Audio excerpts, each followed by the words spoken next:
Hyderabad metro second phase పై కసరత్తు మొదలుపెట్టారు అధికారులు.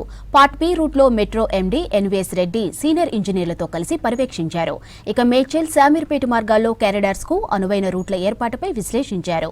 జేబీఎస్ ను ప్రపంచ స్థాయి మెట్రో హబ్ గా అభివృద్ధి చేసే ప్రణాళికలు రూపొందిస్తామన్నారు. ఇక 60 కిలోమీటర్ల సుదీర్ఘ మెట్రో కారిడార్ ఏర్పాటు సాధ్యమవుతుందన్నారు ఎన్వీఎస్ రెడ్డి.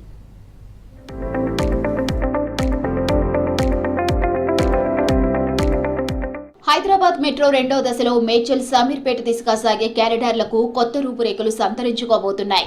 ప్యారడైజ్ నుంచి మేడ్చల్ 23 కిలోమీటర్లు, జేబీఎస్ నుంచి శామీర్పేటకు 22 కిలోమీటర్ల ప్రతిపాదిత మెట్రో కారిడార్ అలైన్మెంట్ల సవాళ్లను పరిష్కరించడానికి metro MD NVS Reddy, senior ఇంజనీర్లు, సాంకేతిక సలహాదారులు పరిశీలన చేపట్టారు.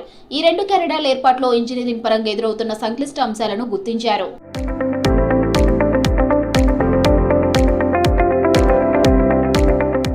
కొత్తగా నిర్మించబోయే మెట్రో మార్గాల్లో బేగంపేట విమానాశ్రయ సరిహద్దు వెంబడి ప్యారడైజ్ నుంచి బోయినపల్లి వరకు రోడ్డు వంపు చాలా ఎక్కువగా ఉండటంతో విమానాశ్రయ అధికారుల ఆంక్షలతో కొంత దూరం భూగర్భ మార్గంగా మార్చుకుంది.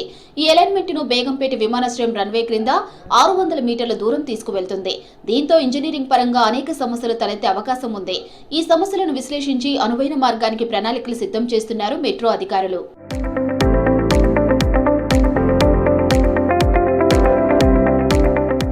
మెట్రో రెండో దశలో జేబీఎస్ ను హబ్ గా నిర్మించేందుకు ప్రభుత్వం ప్లాన్ చేస్తుంది.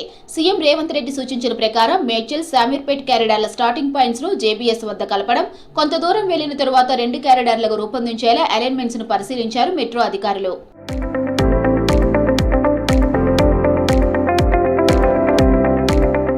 మెట్రో అలైన్మెంట్స్ లో వీలైనన్ని ఎక్కువ నివాస కాలనీలకు, వాణిజ్య వ్యాపార కేంద్రాలకు ప్రయోజనకరంగా ఉండాలన్నారు ఎన్వీఎస్ రెడ్డి. స్టేషన్ స్థానాల నిర్ధారణ, వాటి సమీపంలో ఖాళీగా ఉన్న రాష్ట్ర ప్రభుత్వ రక్షణ శాఖ భూముల లభ్యత, పార్కింగ్ ప్రయాణికులకు కల్పించే సౌకర్యాలను గుర్తించాలన్నారు. రెండో దశ మెట్రో మార్గంలో మేడ్చల్, జేబీఎస్, ఎంజీబీఎస్, చాంద్రాయణగుట్ట విమానాశ్రయానికి దాదాపు 60 కిలోమీటర్ల సుదీర్ఘ మెట్రో కారిడార్ నిర్మాణం సాధ్యమవుతుందని తెలిపారు ఎన్వీఎస్ రెడ్డి.